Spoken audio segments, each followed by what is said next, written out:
जय हिंद साथियों, आप सभी का स्वागत करता हूं आपके अपने channel SSDS education research centre पर। साथियों, NTPC का जो आपका पेपर 5 जून से आरंभ है, इस पेपर को क्रैक करने के लिए एक ऐसा मिनी मॉक टेस्ट मैं आप सभी के लिए लेकर आया हूं। इस मॉक टेस्ट को आपको ज़रूर देखना चाहिए क्योंकि आज की इस वीडियो में 100% आप लोग क्वेश्चन देखेंगे अपने 5 जून के पेपर में। इसमें जीके जीएस होगी, करंट अफेयर होगी, रीजनिंग होगी, मैथ होगी। इन सभी सवालों को हम लोग सॉल्व करेंगे महज 30 से 40 मिनट के अंदर। तो इस पूरी वीडियो में आप लोग एंड तक देखिएगा क्योंकि आपको NTPC में सिलेक्ट होना। पहला सवाल आपकी स्क्रीन पर है, इसका जवाब मुझे बताइए कि देखिए, भारत की पहली सुपर फास्ट ट्रेन का नाम क्या था? तो इसका नाम है डेक्कन क्वीन। सेकंड नंबर का क्वेश्चन, किस प्रसिद्ध लेखिका ने माधवी कट्टी, इनका उपनाम क्या है, यानी कि इनको किस नाम से जाना जाता है? तो इनको कमला दास के नाम से भी जाना जाता है। उसके बाद अगला क्वेश्चन, सांसद आदर्श ग्राम योजना की प्रेरणा स्रोत कौन है? तो ये आपके महात्मा गांधी जी हैं। Right answer option number C के साथ। उसके बाद देखिए, भारत के किस वायसराय ने निर्वाचित स्थानीय सरकारी निकायों के सर्जन की पहल की थी? तो किसकी बात चल रही है यहाँ पर? लॉर्ड रिपन की बात चल रही है, यानी कि इन्होंने ही निर्वाचित स्थानीय जो है इनकी पहल की थी, लॉर्ड रिपन ने। उसके बाद रूढ़ क्षेत्र, यानी कि ये किसका सबसे महत्वपूर्ण औद्योगिक क्षेत्र होता है? तो मैं कहूँगा ये यहाँ पर अगर बात करें तो यहाँ पर ये दिक्कत हुई ऑप्शन में कोई प्रॉब्लम है। नेक्स्ट नंबर का क्वेश्चन देखिए, जीएसटी किस तरह का कर है? जीएसटी की अगर बात करें तो ये आपका किस तरीके से कर है? मूल संबंधित कर, आयकर या प्रत्यक्ष कर या अप्रत्यक्ष कर? तो मैं कहूँगा ये अप्रत्यक्ष कर है। Right answer option number D के साथ जाएगा। उसके बाद भारतीय संविधान में स्वतंत्रता, समानता और बंधुत्व की अवधारणाएं किस देश से ग्रहण की गई है? तो ये फ्रांस देश से ली गई हैं। Right answer option number B. साथियों देखिए, आपके एग्जाम में MCQ टाइप के क्वेश्चन आएंगे तो आप MCQ टाइप के जितनी ज़्यादा प्रैक्टिस कर सकते हैं आप लोग कर लीजिए, क्योंकि ये क्वेश्चन ये आपके एग्जाम के लिए इंपॉर्टेंट है और आपके पेपर में पूछे जाएंगे। देखिए, आप लोगों को यहाँ पर याद रखना है क्या आपसे पूछा जा रहा है। 1857 के विद्रोह के दौरान भारत में ब्रिटिश महिलाओं को समर्पित एक प्रिंटिंग इन मेमोरियल किसने बनाई? तो ये आपका जोसेफ नोएल पैटर्न के द्वारा बनाई गई थी। क्वेश्चन याद रखिएगा, उसका जवाब भी। उसके बाद देखिए, भारत का पहला सुपर कंप्यूटर कौन सा है?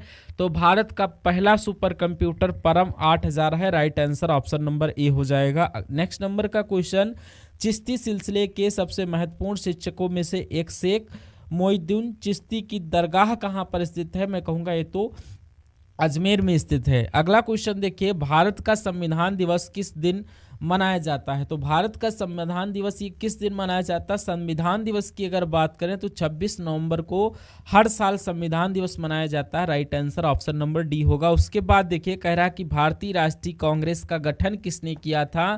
तो फिरोज शाह मेहता के द्वारा नहीं, WC बनर्जी के द्वारा नहीं, दादा भाई नौरोजी के द्वारा नहीं, ये A.O. ह्यूम के द्वारा भारतीय राष्ट्रीय कांग्रेस का गठन किया गया था। ये आपको मालूम होना चाहिए। कह रहा कि भारत की सबसे ऊंची चोटी कौन सी है? भारत की अगर सबसे ऊंची चोटी की बात करें तो कंचनजंगा कहना, तो ये भारत की सबसे ऊंची चोटी है, याद रखिएगा। उसके बाद अगला क्वेश्चन है, देखिए, कह रहा कि कौन सा एक बाघ संरक्षित है, यानी कि टाइगर रिजर्व क्षेत्र है? मुझे बताइए क्या आपका राइट आंसर हो जाइए। जिन कार्बेट नेशनल पार्क, ये आपका बाघ संरक्षित क्षेत्र है। Right answer option number B. अगला क्वेश्चन है, चंद्रयान 2 को लॉन्च करने के लिए किस लॉन्च यान का उपयोग किया गया था? तो यहाँ पर किस लॉन्च यान का उपयोग किया गया था? तो आप लोगों को मालूम होना चाहिए, GSLV Mk 3rd एमोन का इस्तेमाल किया गया था। अगला क्वेश्चन, निम्नलिखित में से कौन सा एक यूनेस्को विश्व धरोहर स्थल में नहीं है? तो कौन सा नहीं है, ये आपसे कुल मिला के पूछा जा रहा है। देखिए, यहाँ पर कौन सा नहीं, तो यहाँ पर आप लोग याद रखेंगे अजंता की गुफाएं, ये आपकी यूनेस्को विश्व धरोहर में शामिल है। रानी की वाव भी है। जंतर मंतर नहीं है, अब नहीं है, तो यही आपका क्या हो जाएगा? राइट आंसर हो जाएगा। अगले नंबर का सवाल आपकी स्क्रीन पर है। कहा आपसे जा रहा है कि हुमायूं नामा ये किसके द्वारा लिखी गई थी? तो हुमायूं नामा की अगर बात करें तो गुलबदन बेगम के द्वारा लिखी गई थी। Right answer option number A के साथ। जिम कार्बेट राष्ट्रीय उद्यान ये कहाँ स्थित है बताइए? तो ये गुजरात में है, उत्तराखंड में है, कर्नाटक में है या राजस्थान में है? तो ये आपको याद रखना चाहिए कि उत्तराखंड में है जिम कार्बेट राष्ट्रीय उद्यान ये आपका उत्तराखंड में स्थित है, आप लोग याद रखिएगा। अगले नंबर का क्वेश्चन कहाँ आपसे जा रहा है, जीएसटी भारत में अधिरोपित एक अप्रत्यक्ष कर है।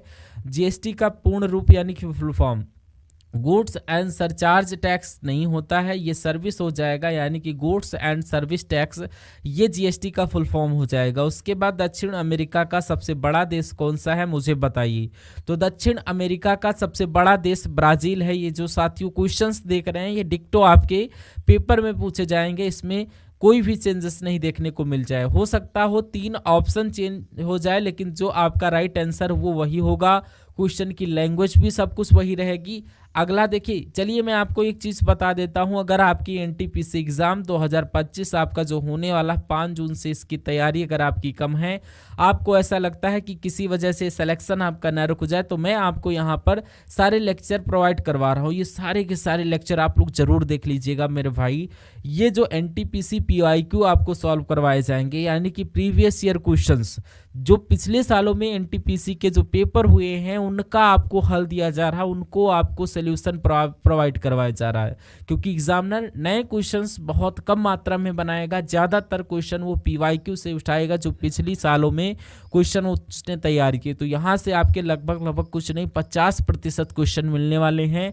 उसके अलावा पूरी टीम की मेहनत की मदद से यहाँ पर मॉडल पेपर से क्वेश्चन यानी कि प्रीवियस ईयर से मॉडल पेपर बनवाया गया है, जो कि वेरी वेरी मोस्ट इंपॉर्टेंट है। उसके अलावा 40 क्वेश्चन जीके के आ रहे हैं, जिसमें 10 क्वेश्चन करंट अफेयर के भी आ रहे हैं। इसलिए ये आपको ये यहाँ पर अलग से सेक्शन प्रोवाइड किया जाएगा एमसीक्यू एंड करंट अफेयर, जिसमें आपको ये सारे के सारे मिलने वाले हैं।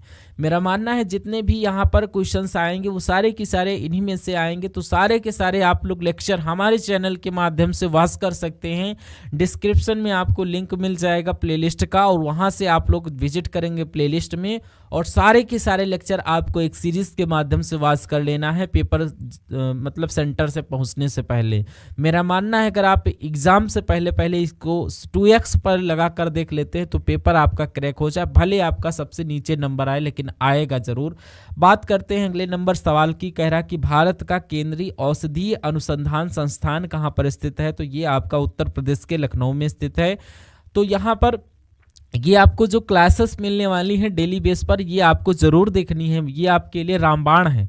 निम्नलिखित में से कौन सा स्थान यूरेनियम के खनन के लिए प्रसिद्ध है, तो यूरेनियम के खनन के लिए यहाँ पर जादूगोड़ा जाना जाता है। क्या जादूगोड़ा जाना जाता है। उसके बाद देखिए अगला क्वेश्चन कि भारत की सबसे लंबी राजमार्ग सुरंग कौन सी है, तो आपको यहाँ पर मालूम होना चाहिए जो अटल सुरंग है ये भारत की सबसे लंबी राजमार्ग जो सुरंग कहलाती है। अगला सवाल देखिए कि कौन सी नदी अरब सागर में गिरती है।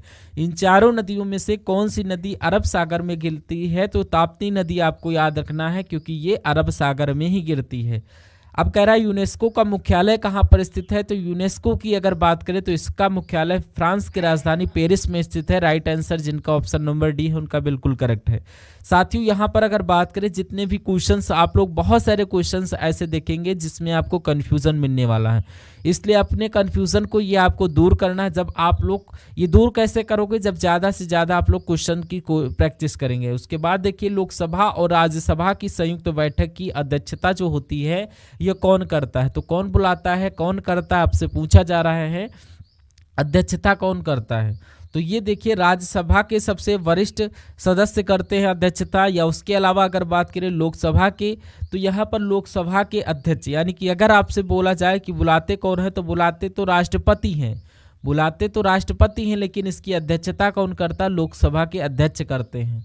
कह रहा है एक प्रसिद्ध यात्री बतूता है, ये मूल निवासी था, ये कहाँ का, ये मोरक्को का मूल निवासी था। Right answer option number A हो जाएगा। अगला देखिए कह रहा है कि कौन सा देश सार्क का सदस्य है, तो इन चारों सदस्यों में से कौन सा सार्क का सदस्य है, मैं कहूँगा अफगानिस्तान देश ये सार्क का देश है। यानी कि भारतीय संविधान का जनक किसे बोला जाता है, डॉक्टर वी.आर. अम्बेडकर को, डॉक्टर राजेंद्र प्रसाद को, या फिर सच्चिदानंद सिन्हा को। तो अगर आपका जवाब ऑप्शन नंबर ए के साथ है तो बिल्कुल करेक्ट हो जाएगा। उसके बाद देखिए जातक कथाओं से संबंधित है, यानी कि कौन सा धर्म जातक कथाओं से संबंधित है, बताइए। साथियों अभी आप लोग यहाँ पर रीजनिंग के क्वेश्चन देखेंगे और उसके बाद यहाँ पर मैथ के क्वेश्चंस भी देखेंगे। तो बहुत अच्छे अच्छे कॉन्सेप्ट्स यहाँ पर लिए गए हैं इस वीडियो के माध्यम से, इसलिए उन सभी सवालों को आप लोग जरूर देखकर जाएगा। कह रहा कि जातक कथाओं की अगर हम बात करें तो इसका संबंध ये आपका बौद्ध धर्म से हो जाता है। राइट आंसर आपका ऑप्शन नंबर बी हो जाएगा। अब कह रहा कावेरी जल विवाद किन किन राज्यों के बीच में है बताइए। तो कावेरी जल विवाद ये कर्नाटक, तेलंगाना, ये तमिलनाडु के बीच में है। कर्नाटक और तमिलनाडु ऑप्शन नंबर डी में लिखा हुआ है। अगला सवाल देखिए, कह रहा कि महात्मा गांधी जी ने कौन से भारतीय राष्ट्रीय कांग्रेस सत्र की अध्यक्षता की थी, जो आपका बेलगांव में, कानपुर, मद्रास या फिर कराची में हुआ था। तो ये जो 1924 में जो बेलगांव अधिवेशन हुआ था, महात्मा गांधी जी ने ही इनकी अध्यक्षता की थी। नेक्स्ट नंबर का क्वेश्चन आपकी स्क्रीन पर, कह रहा कि गीत गोविंद किसने लिखा था बताइए। तो गीत गोविंद की अगर हम बात करें तो जयदेव के द्वारा लिखित है गीत गोविंद। उसके बाद भारत में सांप्रदायिक चुनावी प्रणाली यानी कि कम्युनल इलेक्टोरेट सिस्टम ये सबसे पहले शुरू की गई थी, यानी किसके द्वारा शुरू की गई थी, ये आपसे यहाँ पर पूछा जा रहा है। ये क्रिप्स मिशन के द्वारा नहीं, बेबल प्लान ये आपके मॉर्ले मिंटो रिफॉर्म्स के द्वारा जो 1909 में किया गया था, इनके द्वारा शुरू की गई थी। राइट आंसर अगर ऑप्शन नंबर डी है तो बिल्कुल करेक्ट है। कैबिनेट मिशन कब भारत आया ये बताइए। तो कैबिनेट मिशन ये आपका 1946 में भारत आया था। Right answer option number A हो जाएगा। अगला सवाल आपकी स्क्रीन पर आपसे पूछा जा रहा है कि निम्नलिखित में से जम्मू कश्मीर में स्थित है कौन सा अभ्यारण्य, कौन सा उद्यान जम्मू कश्मीर में स्थित है। मैं कहूँगा जो आपका दाची गाम राष्ट्रीय उद्यान ही जम्मू कश्मीर में स्थित है। उसके बाद अगला क्वेश्चन आपकी स्क्रीन पर आपसे क्या पूछा जा रहा है देखिए और बताइए फटाफट राइट आंसर क्या होगा। देखिए आपसे कहा जा रहा है कि कौन भारत में केंद्र और राज्यों के से संबंधित नहीं है। तो यानी कि भारत में केंद्र राज्यों से संबंधों से संबंधित नहीं है, यह आपसे यहाँ पर पूछा जा रहा है। तो यहाँ पर जो मन्नार समिति है ये आपका दोनों से संबंधित है, पुंची आयोग, लेकिन कोठारी जो आयोग है ये नहीं है। जब नहीं है तो ये आपका राइट आंसर हो जाएगा। महाविस्फोट सिद्धांत यानी कि बिग बैंग थ्योरी के प्रतिपादक कौन थे बताइए। तो इनके नाम जॉर्ज लेमेंत्रे लिखा होता है। तो इस टाइप का अगर ऑप्शन हो तो वो आपको लगा देना है। कह रहा कि सौर प्रभाव मंडल यानी कि सोलर कोरोना का प्रेक्षण और अध्ययन करने के लिए भारत के वैज्ञानिक मिशन को क्या कहा जाता है। तो इनका नाम क्या है, आदित्य L1 है, ये आपको मालूम होना चाहिए। राइट आंसर आपका ऑप्शन नंबर डी हो जाएगा। ठीक है, अगला क्वेश्चन देखिए, कह रहा है कि 1 किलोबाइट कितने बाइट के बराबर होता है। तो 1 किलोबाइट ये तो 1024 बाइट के बराबर होता है, जिनका भी आंसर ऑप्शन नंबर बी है, बिल्कुल करेक्ट है।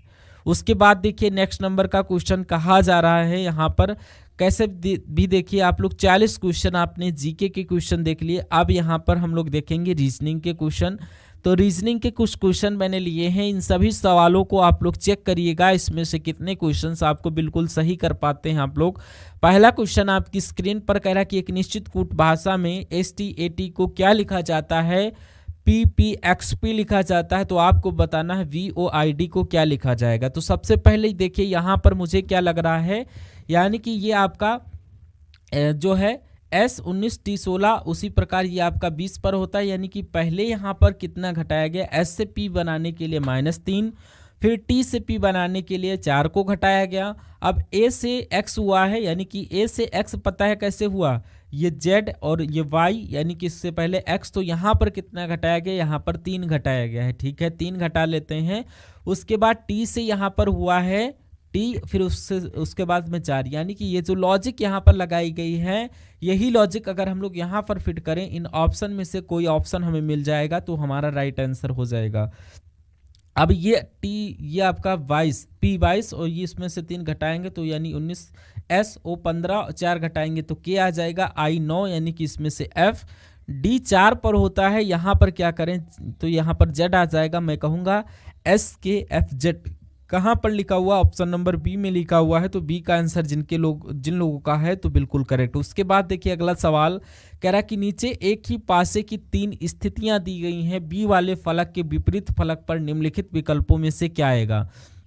आपसे पूछा जा रहा है बी वाले के विपरीत फलक पर क्या आएगा। एक तो बी यहाँ पर है और यहाँ पर नहीं है, तो बी का विपरीत आपसे पूछा जा रहा है। तो मैं आपसे इतना श्योरिटी के साथ कह रहा हूं कि बी का विपरीत ए नहीं हो सकता, डी नहीं हो सकता। अगर ऑप्शन में ए और डी है तो इनको कट कर दीजिए।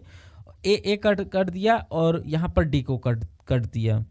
तो यहाँ पर ई है, तो ई यानी कि 3 ऑप्शन कट करने के बाद यहाँ पर एफ बचा, तो मैं कहूँगा बी का विपरीत क्या हो जाएगा, एफ हो जाएगा। इस प्रकार जिनका आंसर ऑप्शन नंबर बी के साथ है बिल्कुल करेक्ट है। उसके बाद अगला क्वेश्चन आपकी स्क्रीन पर है, कह रहा है कि एक निश्चित कूट भाषा में टुगेदर को 95 लिखा जाता है, फ्यूचर को 88 लिखा जाता है, तो फॉरएवर को कैसे क्या लिखा जाएगा, ये आपसे पूछा जा रहा है, मुझे बताइए।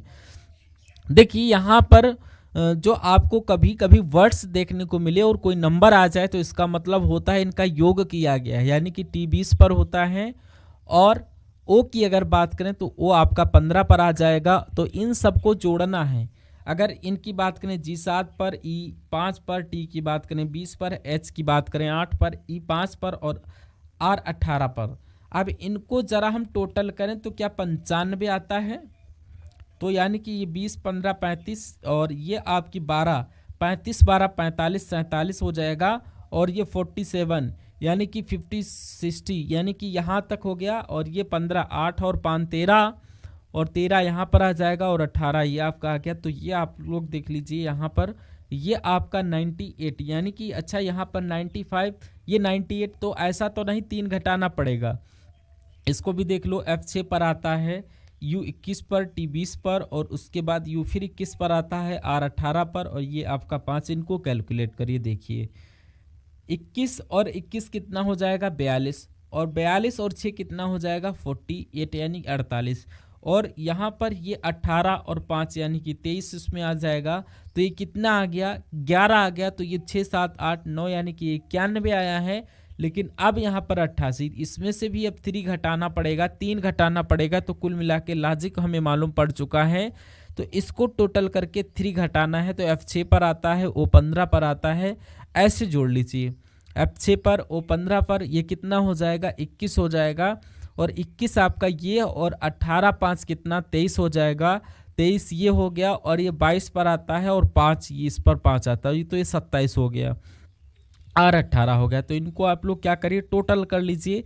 तो ये 7, 8, 15, 15, 4, 19 का 9 हासिल लगा 1 और ये आपका 8, 89 आ गया। इसमें से आप लोग अगर 3 घटाएंगे तो 86 आ जाएगा। कि 86 कहीं ऑप्शन में है, बिल्कुल ऑप्शन में है, ऑप्शन नंबर डी वाले में है। जिस प्रकार जिनका भी answer number option number D के साथ है, मैं कहूँगा आंसर आपका बिल्कुल करेक्ट हो जाएगा।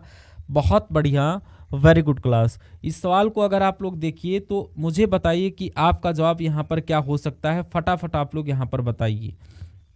देखिए क्वेश्चन नंबर 44, इसमें कुछ नहीं है, जैसा आप सोच रहे हैं, जैसा आप समझ रहे हैं वैसे ही करिए। अब आपको पहले ही आकृति बने तो फिर दूसरा, यानी कि दूसरे में गोला कहाँ पर चला गया, पहले में गोला यहाँ पर है, दूसरे में यहाँ पर आ गया है, ये इसके पीछे, और उसके अगले में उसके पहले फिर यहाँ पर आ गया। तो जाहिर सी बात है अगले स्टेप में पता कहाँ पर आएगा, अगले स्टेप में आपका ये गोला यहाँ पर आ जाएगा। ऐसा कहाँ पर, यहाँ पर नहीं है, यहाँ पर भी नहीं है, ये ऑप्शन नंबर बी में बना हुआ है, यानी कि ऑप्शन नंबर बी आपका बिल्कुल करेक्ट आंसर है। देखिए ये फिर यहाँ और यहाँ फिर यहाँ, ये फिर यहाँ आ जाएगा, यानी कि ऑप्शन नंबर बी ही आपका राइट आंसर हो जाएगा। उसके बाद अगला क्वेश्चन आपकी स्क्रीन पर कह रहा है कि ए बी का पति है। जैसा जैसा कह रहा वैसे वैसे हम करते जाएंगे हैं। ये ए है, ये बी की पति हो जाएगा और ये इनकी पत्नी, यानी कि बी सी की बहन है, तो बी जो है ये सी की बहन है, ठीक है। और कह रहा है कि पति पत्नी के लिए डबल लगता है तभी तो पता चलेगा ये पति पत्नी। सी डी की माँ है, यानी कि सी डी की माँ हो जाएंगी, ठीक है। उसके बाद ई का भाई डी है, ई का भाई कौन है, डी है, तो ई का भाई डी हो जाएगा, यानी कि ये पति पत्नी है, ये डी की बहन, बी की बहन सी है और ये डी की ई, यानी कि उसके बाद ई एफ की पत्नी है। तो ई जो है कि एफ की पत्नी है, तो ये पत्नी हो गई, ये पति हो गए, ये उनके भैया हो गए। अब कह रहा जी का पिता एफ है, जी का पिता कौन है, एफ है, यानी कि ई और एफ का बच्चा कौन है, जी है। तो ये एफ क्या कहेगा डी को, तो एफ क्या कहेगा डी को, एफ की पत्नी है, पत्नी का भाई, यानी कि पत्नी के भाई को क्या बोला जाता है, साला। साला कहाँ पर लिखा हुआ, साला तो नहीं लिखा है, लेकिन पत्नी का भाई लिखा हुआ है। तो कुल मिला के आपका right answer option number C के साथ। नेक्स्ट नंबर का क्वेश्चन है साथियों, ऐसा भी एक सवाल आपसे पूछा जाएगा, इसलिए कि आप लोग प्रैक्टिस जरूर जम के कीजिएगा, क्योंकि आपके एग्जाम वाले दिन कोई दिक्कत और परेशानी महसूस ना हो। कहा जा रहा है कि व्यवस्थित करना है, तीसरे स्थान पर आपको बताना है कौन सा यहाँ पर ये आएगा। चलिए, एस एच आर यहाँ पर है, एस एच आर यहाँ पर है, यहाँ पर भी है और एस एच आर यहाँ पर भी है। तो आपको बताना है सबसे पहले यहाँ पर क्या आ जाएगा, फटाफट आप लोग बताइए। चलिए, अच्छा यहाँ पर ई है और ये आई यू, यानी कि सबसे पहले यही आ जाएगा पहले नंबर पर, और उसके बाद आई पहले आता है। अच्छा यू है, अब आई एन पहले आता है या आई ए, आई ई पहले आता है, तो ये 3 वाला पहले आ जाएगा। अब बताइए आई एम पहले आता है या आई एल, तो यहाँ पर भी मैं कहूँगा आई एम पहले आता है, यानी कि चौथा वाला आ जाएगा। तो कुल मिला के अगर बात करें तीसरे स्थान पर कौन आएगा, तीसरे स्थान पर ये चौथा वाला आएगा। ये ऑप्शन में श्रिम्प कहाँ पर लिखा हुआ, श्रिम्प आपका ऑप्शन नंबर डी में लिखा हुआ है, तो यही आपका तो राइट आंसर हो जाएगा। नेक्स्ट नंबर का सवाल आपकी स्क्रीन पर कहा जा रहा है कि एच एस क्यू को एफ क्यू ओ जैसे लिखा जा सकता है, उसी प्रकार जेड डी एफ को क्या लिखा जा सकता है, ये कुल मिला के आपको यहाँ पर बताना है। अब एच जो होता है ये 8 पर होता है, ठीक है। उसके बाद एस होता है आपका 19 पर, क्यू होता है 17 पर, उसी प्रकार एफ होता है 6 पर, क्यू होता है 17 पर, ओ होता है 15 पर। अब ये 8 से 6 हुआ है, यानी कि 2 घटाया गया है, 19 से 17 हुआ, फिर 2 घटाया गया, 17 से 15 हुआ, फिर 2 घटाया गया है, फिर मेरा मानना है इसमें भी 2 घटाया जाएगा, तो 2 जेड में घटाओगे एक्स आ जाएगा, फिर इसमें बी आ जाएगा, फिर डी आ जाएगा। तो एक्स बी डी कहाँ पर लिखा हुआ है, X B D option number B में लिखा हुआ है, जिनका आंसर ऑप्शन नंबर वी के साथ है, बिल्कुल करेक्ट है।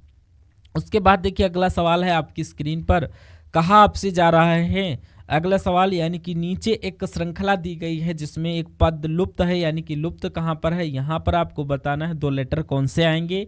दिए गए विकल्पों में से उस विकल्प का चयन कीजिए जो श्रृंखला को पूरा करे। यहाँ से ए बी से डी सी हुआ है, फिर ई एफ, फिर एच जी हुआ है, फिर आपको बताना है कौन से 2 लेटर्स आएंगे। देखिए मुझे ऐसा लग रहा है कि ए से सी करोगे तो ज़्यादा अच्छा रहेगा, यानी कि 2 बड़ा है, और बी से डी करोगे तब भी 2 बड़ा है, उसी प्रकार डी से एफ करोगे तब भी 2 बड़ा है, और सी से ई करोगे तब भी, और ई से जी करोगे तब भी, और एफ से एच करोगे तब भी 2 बड़ा है। 2 बढ़ाओगे तो यहाँ पर जे आ जाएगा, और जी से 2 बढ़ाओगे तो आई आ जाएगा। तो आई जी कहाँ पर लिखा हुआ है, आई जी ऑप्शन नंबर बी में लिखा हुआ है, जिनका आंसर ऑप्शन नंबर बी है, तो कहूँगा बिल्कुल करेक्ट है। अगला क्वेश्चन आपकी स्क्रीन पर आपसे कहा जा रहा है कि 24 है, उसके बाद 12 है, उसके बाद 36 है, उसके बाद 18 है, और उसके बाद आपको बताना है कौन सा नंबर आएगा, उसके बाद 27 ही आना चाहिए। और इसमें आखिर क्या लॉजिक लगा है बताइए। 12 से अगर 24 हुआ है तो मेरा मानना है इसका आधा किया गया, यानी कि 1/2 से गुणा की गई है, ठीक है। अब 12 से 36 हो गया, यानी कि 3 से गुणा की गई है, ठीक है। अब 36 से आधा हो गया, फिर से 1/2 से गुणा की गई है, मतलब क्या है 36 की अगर 1/2 से गुणा करवाओगे कितना 18, और 18 एकम 18, यानी कि ऐसे करके बनाया गया। अब यहाँ पर आधे से गुणा 3 से गुणा, आधे से गुणा 3 से गुणा, तो यहाँ पर फिर से 3 से गुणा करोगे तो 18 3 54 होता है। अगर 54 की गुणा 1/2 करने पर 27 आ गया, यानी कि हमारा आंसर यही हो जाएगा। देखिए जरा 2 से कट करोगे 27, यानी कि ये आपका 54 आपका राइट आंसर हो जाएगा। अगला देखिए यहाँ पर नेक्स्ट नंबर का सवाल आपकी स्क्रीन पर आपसे क्या कहा जा रहा है कि नीचे दिए गए विकल्प आकृतियों में उस आकृति का चयन कीजिए जिसमें प्रश्न आकृति छिपी हुई है, यानी कि आपको एक चीज़ यहाँ पर दिखाई दे रही होगी। ये लाइंस जो हैं आपको दिख रही होगी, आपको बताना है कि इस टाइप की लाइंस किस ऑप्शन में, ऑप्शन नंबर ए में, बी में, सी में या डी में। इसको घुमाने की अनुमति नहीं है, ये आपको निर्देश के अनुसार बता दिया गया है। अब अगर ऑप्शन नंबर ए की बात करें तो यहाँ पर मान लेते हैं कि अगर ये आपकी जो लाइन है, ये मान लीजिए अगर ये वाली लाइन हम मान लेते हैं, उसके बाद ये वाली लाइन मान लें, फिर ये वाली लाइन यहाँ से हम मान लें, फिर ये वाली यहाँ से भी लाइन मान लें, तो बिल्कुल यहाँ पर बनना ऑप्शन नंबर बी में बनना, ऑप्शन नंबर देखिए सी में बन रहा है क्या, ये ऐसे लेकर आएंगे, ये लाइन लाएंगे, ज़्यादा नंबर ये भी नहीं होगा और इसमें भी नहीं बन सकता, मैं कहूँगा इसी में बन जाएगा। यानी कि आंसर आपका ऑप्शन नंबर अगर एक के साथ है तो बिल्कुल करेक्ट आंसर है। बहुत बढ़िया, वेरी गुड क्लास। तो साथियों उसके बाद देख लेते हैं अगले नंबर का सवाल आपकी स्क्रीन पर है। आपसे क्या कहा जा रहा है कि 8 लड़के हैं, A B C D E F G और एच पंक्ति में दक्षिण की ओर मुख करके बैठे, परंतु जरूरी नहीं कि इसी क्रम में बैठे हों। यहाँ से सवाल शुरू हो रहा है। तो 8 लोग हैं, 1 2 3 4 5 6 7 और ये 8 लोग यहाँ पर बिठा दिए गए हैं। कहा जा रहा है कि ए और एच पंक्ति के छोरों पर बैठे हैं, हो सकता है ए यहाँ पर हो, एच यहाँ पर है, हो ये भी सकता है एच यहाँ पर हो लेकिन और ई यहाँ पर हो। तो ई और एफ बी के निकटतम पड़ोसी यानी कि सी बी के बाईं ओर चौथे स्थान पर बैठा है और एफ ए के ठीक बाईं ओर बैठा है, ठीक है। उसके बाद डी सी का निकटतम पड़ोसी नहीं है, डी सी का निकटतम पड़ोसी नहीं है, कोई दिक्कत नहीं। तो इसको साथियों अगर हम सॉल्व करें, सबसे पहले देखिए जरा डी एफ वी, कोई दिक्कत नहीं, इसको सॉल्व करते हैं। सी बी के बाईं ओर चौथे स्थान पर बैठा है, तो अगर मान लेते हैं हम लोग सी को कहाँ पर बिठाल दें, यहाँ पर बिठाल दें, तो ये बी के बाईं ओर चौथे स्थान पर है। एक सेकंड, बी को मान लीजिए हम कहाँ पर बिठाल दें, बी को आप कहीं पर भी बिठाल सकते हो, बी को आप यहाँ पर बिठाल दो, बी को आप यहाँ पर। बी के बाएं चौथे स्थान पर कौन बैठा है, सी। तो अब देखिए सभी का मुंह जो है दक्षिण की तरफ है, तो बी का बायां साथियों ये हो जाएगा, ऐसे करके बी का दायां चौथा, 1 2 3 4 चौथा साथियों ये हो जाएगा। तो इधर कौन, सी बैठ जाएगा, कोई दिक्कत नहीं है। उसके बाद कहा जा रहा है कि ई और एफ बी का निकटतम पड़ोसी है, ई और एफ निकटतम पड़ोसी हैं बी का। तो मान लीजिए बी के निकटतम पड़ोसी ये हो गए, यानी कि यहाँ पर एफ आ गया और यहाँ पर क्या आ जाएगा, ई आ जाएगा। तो बी का निकटतम पड़ोसी एफ और कौन हो सकता है, बी हो सकता है ई इधर आ जाए, बी इधर आ जाए। निस क्लियर हो गया, अगर हो गया तो ठीक, वरना कट करके दोबारा से सॉल्व करेंगे। सी बी के बाईं ओर चौथे स्थान पर बैठा, बिठाल दिया। एफ ए के ठीक बाईं ओर बैठा है, ए के बाईं ओर बैठा है, ए को अगर यहाँ पर बिठाल दे तो ए का बायां तो यही तो होगा, ठीक है, बिल्कुल करेक्ट। ए के ठीक बाईं ओर बैठा है वो एफ बैठा है, ठीक है। अब सी का निकटतम पड़ोसी नहीं है, कौन, सी का निकटतम पड़ोसी नहीं है डी, यानी कि डी साथियों यहाँ पर नहीं आएगा, डी यहाँ पर नहीं आएगा, कोई दिक्कत नहीं है। यानी कि एफ के ठीक बाएं कौन बैठा है, तो बाएं कौन बैठा है, ये बी बैठा है। तो बी हमें तो ऐसे मिल गया आंसर, तो हमें इसको फुलफिल नहीं करना पड़ा। यहाँ पर कौन आया, कोई दिक्कत नहीं है साथियों। अब आपका राइट आंसर क्या हो जाएगा, ऑप्शन नंबर बी के साथ जाएगा, क्योंकि ऑप्शन नंबर बी में लिखा हुआ। उसके बाद देखिए अगला सवाल है, कह रहा कि ओमान का संबंध जिसे यहाँ पर रियाल से है, उसे भारत का संबंध भारतीय रुपये से, उसे अमेरिका का संबंध कैसे होगा। तो अगर बात करते हैं साथियों, ओमान देश की मुद्रा है और भारत देश की रुपया है और अमेरिका की है, अमेरिका में चलता है डॉलर। डॉलर, तो डॉलर यहाँ पर ऑप्शन में दिया है, देखिए जरा, डॉलर बिल्कुल ऑप्शन में, ऑप्शन नंबर बी में है। तो ये आपका राइट आंसर रहेगा। अगला सवाल देखिए आपकी स्क्रीन पर, और ये भी नंबर सीरीज का क्वेश्चन है। सबसे ज़्यादा अगर आपके एग्जाम में सवाल आएंगे, 2 से 3 सवाल आ सकते हैं, 3 से 4 सवाल भी आ सकते हैं। नंबर सीरीज और कोडिंग डिकोडिंग, ये 2 चैप्टर आपके लिए वेरी मोस्ट इंपॉर्टेंट है, देख लीजिए। 96, 83 हो गया, फिर 97 हो गया। अब यहाँ पर अगर बात करें कैसे क्या बना, अब मुझे ये पता है, अब कैसे क्या यहाँ पर हमें बनाना है ये आपको यहाँ पर बताना है। अच्छा, यहाँ पर खाली जगह, इधर से हम लोग स्टार्टिंग करते हैं 97 से, ये हो गया 96, यानी कि यहाँ पर ये क्या 96 से 97 हुआ, 97 से 96 हुआ। मान लीजिए एक हमने यहाँ पर बढ़ा दिया, 96 से 97 हुआ, एक हमने बढ़ा दिया, कोई दिक्कत नहीं। अब देखिए अगर एक एक छोड़कर हम बना रहे हैं तो ये 95 से 96 हुआ, यानी कि यहाँ पर भी एक बढ़ा है और यहाँ पर, ऐसा नहीं कि सभी एक ही एक बढ़ रहे हों। यहाँ से अगर एक बढ़ा दें हम लोग तो यहाँ पर क्या आ जाएगा, 96 आ जाएगा, यानी कि 85 में एक बढ़ाएंगे, 86 आ जाएगा। क्या देखिए यहाँ पर 85 से क्या हुआ है, एक बढ़ाएंगे, यानी कि 95 से 96 हुआ है। और यहाँ पर देखिए एक चीज़ और, इधर एक बढ़ रहा है, इधर एक घट रहा है। देखिए 97 में एक घटाया, मान लीजिए, मान लेते हैं, मानने में क्या जाता है, 95 में एक जोड़ा 96, और यहाँ पर फिर आपको समझाते, 1 मिनट आप लोग थोड़ा सा टाइम दीजिए, देख लीजिए। यहाँ पर मतलब सवाल की चीज़ हमने स्टार्टिंग तो सही की, लेकिन एक यहाँ पर प्रॉब्लम ये हुई कि यहाँ पर सबसे पहले एक बढ़ाया गया है, ठीक है, फिर एक यहाँ पर फिर से बढ़ाया गया है, ठीक है, कोई दिक्कत नहीं है।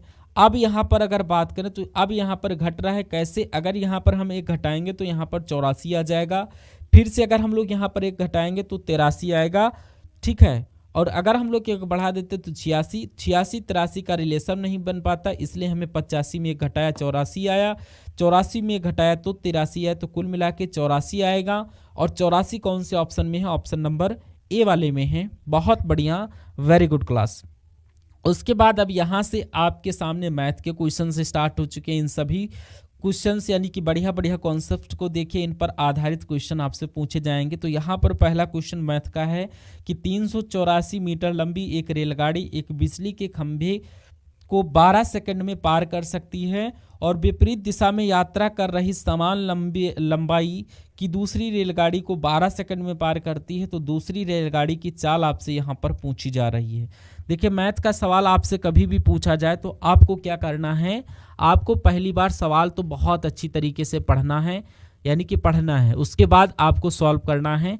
अब यहाँ पर आपसे दूसरी रेलगाड़ी की चाल पूछी जा रही। मान लीजिए दूसरी रेलगाड़ी की चाल हमने कितनी मान लेते हैं, y मीटर प्रति सेकंड। और पहली रेलगाड़ी की अगर बात करें तो पहली रेलगाड़ी की चाल की अगर बात करें तो ये आपकी x मीटर प्रति सेकंड मान लेते हैं। कोई दिक्कत? नो दिक्कत। चलिए, अब ये बात तो आपको मालूम होगी कि चाल बराबर क्या होता है। चाल बराबर होता है दूरी बटे समय। क्या? दूरी बटे समय यहाँ पर होता है, ठीक है ना। तो यहाँ पर अगर बात करें, दूरी आपकी दे रखी है, यानी कि कभी भी ट्रेन की लंबाई आपको दे रखी हो, रेलगाड़ी की लंबाई आपको दे रखी हो, तो वही आपकी दूरी होती है। यानी कि इसमें दूरी क्या हो जाएगी, यही 384 मीटर। और समय कितना आ गया, समय आपका 12 सेकंड का दे रखा, तो 12 सेकंड आ गया। इतनी बात क्लियर। इसको कैलकुलेट कर डाल लीजिए।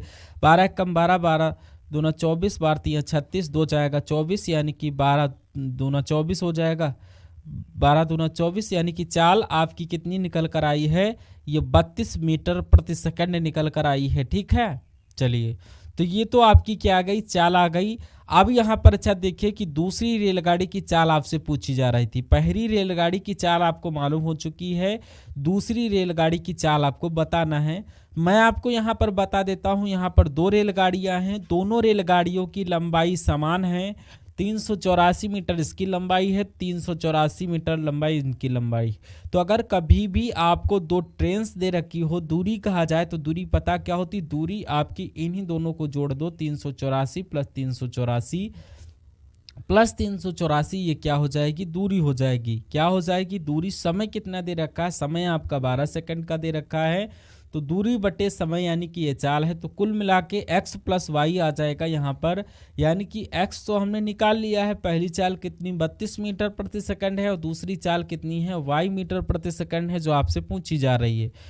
तो अब आपको इसको कैलकुलेट करना है और y का मान आपको यहाँ पर निकाल देना है, बस, फिर कोई दिक्कत नहीं है। चलिए, तो यहाँ पर अगर हम लोग बात करें 384 प्लस 384 कितना हो जाएगा, अगर 4 4 4 ये 8 8 16 ये 7 और ये 12 आ जाएगा। और 32 प्लस वाई मीटर प्रति सेकंड, 12 पंचे 60, 12 चौक 72 और 12 चौक 48, तो 64 यहाँ पर आएगा। यानी कि 32 प्लस वाई बराबर 64 आ जाएगा। तो वाई बराबर क्या आ जाएगा, 64 माइनस 32 आ जाएगा। तो 64 में से अगर 32 को घटाओगे तो कितना बचेगा, तो 32 मीटर प्रति सेकंड बचेगा। तो दूसरी रेलगाड़ी की चाल ये आपकी 32 मीटर प्रति सेकंड होगी। और 32 मीटर प्रति सेकंड ये कहाँ पर लिखा हुआ है, ऑप्शन नंबर डी में लिखा हुआ है। जिनका आंसर ऑप्शन नंबर 32 मीटर प्रति सेकंड आया है, उनका ऑप्शन बिल्कुल करेक्ट आंसर। इसको एक बार फिर से आप लोग देख लीजिएगा। अगला सवाल आपकी स्क्रीन पर आपसे कहा जा रहा है कि यदि 6 पेन का क्रय मूल्य 5 पेन के विक्रय मूल्य के समान है तो लाभ बताइए या हानि होगी, ये बताना है आपको। चलिए, अब यहाँ पर अगर हम लोग बात करें, कहा जा रहा है कि हम क्रय मूल्य को सीपी लिख सकते हैं, यानी कि कॉस्ट प्राइस, और विक्रय मूल्य को सेलिंग प्राइस यानी कि एसपी लिख सकते हैं। क्योंकि जो 6 पेनों का क्रय मूल्य है ये 6 है और ये 5 पेनों के विक्रय मूल्य के बराबर है, तो ये आपका कितना, सीपी बटे और ये एसपी आ गया, और इनका रेशियो 5/6 आ जाएगा। यानी कि अगर सीपी 5 है तो एसपी 6 हो जाएगा, और अगर क्रय मूल्य 6 है तो विक्रय मूल्य, अगर क्रय मूल्य 5 है तो विक्रय मूल्य 6 है। यानी कि अगर कोई चीज़ 5 रुपये में आपने खरीदी और 6 रुपये में बेची तो कितने रुपए का प्रॉफिट हुआ, 1 रुपये का प्रॉफिट हुआ। तो लाभ हुआ है 1 रुपये का। और पूछा जा रहा है प्रतिशत में बदलिए, तो इसकी 100 से गुणा करिए, नीचे क्या आ जाएगा, क्रय मूल्य जो कि 5, इसको कैंसिल करोगे 20% आएगा, यानी कि प्रॉफिट हुआ है 20% का। ऐसा कहाँ पर लिखा हुआ है, ऐसा तो आपका ऑप्शन नंबर सी में लिखा हुआ है। उसके बाद अगला क्वेश्चन देखिए। अगला क्वेश्चन यहाँ पर अगर हम लोग बात करते हैं तो यहाँ पर 70 सेंटीमीटर लिखा हुआ है। 70 सेंटीमीटर आधार की त्रिज्या और 14 सेंटीमीटर ऊंचाई वाले बेलन का वक्र पृष्ठीय क्षेत्रफल कितना होगा? तो वक्र पृष्ठीय क्षेत्रफल, बेलन के वक्र पृष्ठीय क्षेत्रफल का जो क्षेत्रफल होता है 2πr(h) होता है। तो r भी दे रखा है 70 सेंटीमीटर और ऊंचाई भी दे रखी है 14 सेंटीमीटर। तो 2 गुणा पाई की वैल्यू 22/7 और r कितना है 70 है और यहाँ पर ये 14 ऊंचाई हो जाएगा। तो इससे कैंसिल करोगे तो 10 आ जाएगा और अगर कैंसिल करोगे तो 14 यानी कि 140 ये आ गया और ये 2 दूना 4 2 दूना 4 यानी कि 44 इधर आ जाएगा। 44 आ गया तो इसको आप लोग कैलकुलेट करना, आंसर आपका आपके सामने आएगा।